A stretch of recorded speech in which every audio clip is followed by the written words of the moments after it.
Welcome to episode 9 of Channel Legendarium. Today we're going to be focusing upon the Minotaur, the terror of Greece. As with many stories in Greek mythology, this one starts with Zeus finding yet another girlfriend. In this case, it is Europa, the queen of Crete. Zeus approached her as a bull, the first of many times that bulls will feature in this particular myth. Zeus approaches Europa, seduces her, beds her, and 9 months later she gives birth to a son named Minos. The king of Crete raises Minos as one of his sons, along with his other 2 biological sons. However, when the old king dies, of course, the 3 princes debate among themselves who will become the next king. Minos, knowing of his parentage, prays to Zeus for help, and Zeus talks to his younger brother Poseidon, the god of the seas. Poseidon agrees to help, and a bull walks out of the ocean, goes up to Minos, and kneels before him, a sign that he is destined to be king. The other 2 brothers, of course, realize that the gods favor Minos, so they do what's in their best interest and step aside. Minos, to thank the gods for their support in securing his kingship, then sacrifices the bull. And bull sacrifices become a yearly practice for King Minos. However, one year, King Minos sees a bull that is just so big, so beautiful, and so strong that he cannot bring himself to sacrifice it.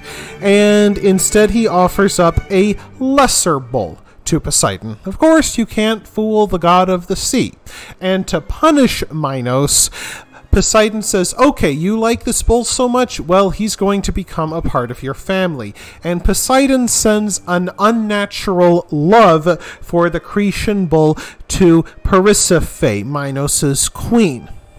Persephone talks to Daedalus, a great architect and inventor who fled mainland Greece for the island of Crete. Daedalus builds her a wooden bull covered with ox hides, and she crawls inside to fool the Cretan bull into thinking that she is a cow. The Cretan bull does what bulls do and mounts the wooden bull with Persephone inside. And then 9 months later, Persephone gives birth to a horror, a creature with the head of a bull and the body of a man, the Minotaur. As you can imagine, King Minos is utterly humiliated and shocked at being cuckolded and by a bull of all creatures.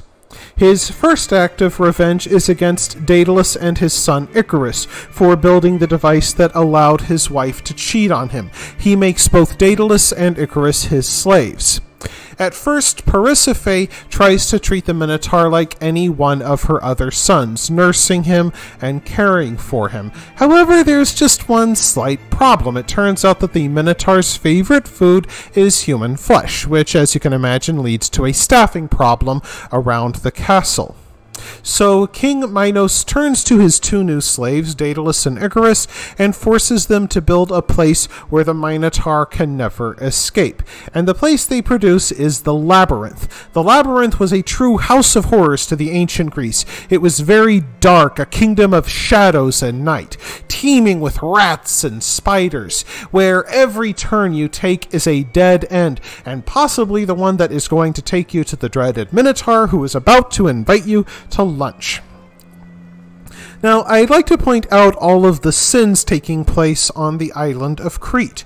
We've got a king who does not honor the gods and tries to cheat them, and a wife engaged in unnatural acts with a bull. Now, of course, the ancient Greeks, as we do, regarded these acts with horror. The reason why Greek mythology always puts Crete in such a bad light is because during the Bronze Age, some 500 years before Greek mythology developed in the form that we know it today, Crete was the home of the kingdom of Minotaur, which dominated mainland Greece and forced them to pay tribute. And this ancestral hatred for the Cretans carried over into the Greeks' mythology, where Crete often figures as a villain. You might recall from the Hercules podcast that one of Hercules' first heroic deeds was freeing Thebes from the Cretan army. However, the Cretan sins didn't stop there. The eldest son of King Minos, named Androegos, was competing in the Pan-Hellenic Games in Athens. And he wasn't just a winner, he was a bad winner, always insulting the Athenians and boasting of how great he was, that he was practically one of the gods. And eventually one of the Athenians said, "Oh, so you think you're like the gods? Well, let's send you to meet them." And he bashed Androergos over the head with a medicine ball, and Androergos died. As you can imagine, King Minos was just a tad upset about this, and he found a way to kill two birds with one stone, to punish the Athenians and to feed the horror living in his labyrinth. He forced the Athenians to turn over 7 young men and women each year to feed the Minotaur. It was required that all of them be unmarried and virginal. The reason for this is that in Greek culture, as in many others, it was assumed that virginal persons had a purity to them that other people did not, which made them especially potent sacrifices. Being forced to turn people over to be eaten by a monster, which, since the Minotaur was half human, was still considered a form of cannibalism, was such a horror and shame to the Athenians that they sent the 7 young men and women off in a ship with black sails, black being the color of mourning. This continued through the reign of King Augeas of Athens until his long-lost son Theseus showed up. Theseus was a proud, strong, and boastful young man who dreamed of becoming a great hero, and when he heard about his father's plight and the Athenians' terrible tribute, he went on bended knee before his father, begging for the chance to kill the Minotaur. And while King Augeas was reluctant to part with his only son so soon after meeting him, he eventually decided that he had no choice. So he gave Theseus a sword, and Theseus was able to smuggle it on board the ship. Now, while Theseus has a way to kill the Minotaur, he doesn't have a way to get out of the labyrinth. Fortunately for him, Theseus has one of the world's first examples of plot armor, and when he comes to Crete, he meets the 2 daughters of King Minos, Ariadne and Phaedra. Both girls immediately fall in love with Theseus. However, Theseus himself truly loves Phaedra, but he can tell that Ariadne is the smarter of the 2. So he pretends to love Ariadne so he can take advantage of her. He asks Ariadne for a way out of the labyrinth. She goes to Daedalus, who is eager to take revenge upon the man who enslaved him. Daedalus gives Ariadne a ball of thread and tells her that anybody who goes into the labyrinth only needs to unwind this ball of thread as he goes along, and he'll be able to find his way out again after killing the Minotaur.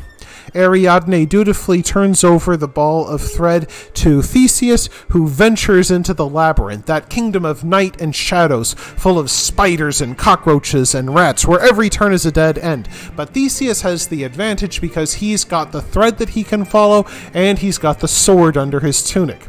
And sure enough, when he meets the Minotaur, he takes out the sword. The Minotaur, not being used to things that bite back, is shocked, and Theseus is able to run the Minotaur through. He then leads the 13 other boys and girls out of the labyrinth and takes the 2 sisters with him on the ship back to Greece.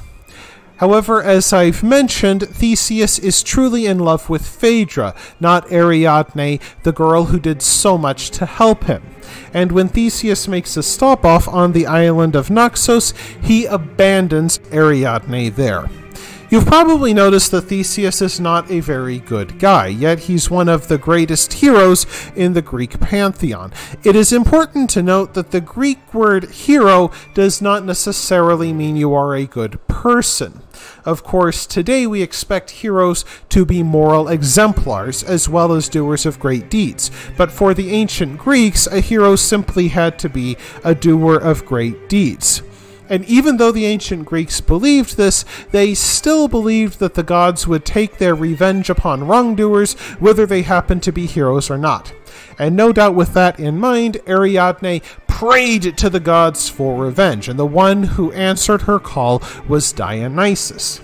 Dionysus, being the god of wine, sent a barrel of wine to Theseus as he and his men partied on the ship, celebrating their victory over the Minotaur. And Theseus drank so much of Dionysus' sacred wine that he forgot to raise the white sails, which would show that he had survived. And when his father, King Aegeus, saw the black sails coming into the harbor, he assumed that his son had been fed to the Minotaur, like so many before him. And overcome with despair that his line had ended, King Aegeus hurled himself into the ocean. And so it was with a heavy and grieving heart that Theseus took over the monarchy of Athens. And by the way, it is worth noting that this is how the Aegean Sea got its name from the ancient Greeks. It was named after King Aegeus, thus we get Aegean Sea. Thank you very much for joining me for the 9th episode of Channel Legendarium. If you've enjoyed what you've seen, please press like. If you find it interesting, please subscribe. If you've got anything to say, please leave it in the comments section. Thanks again for joining me.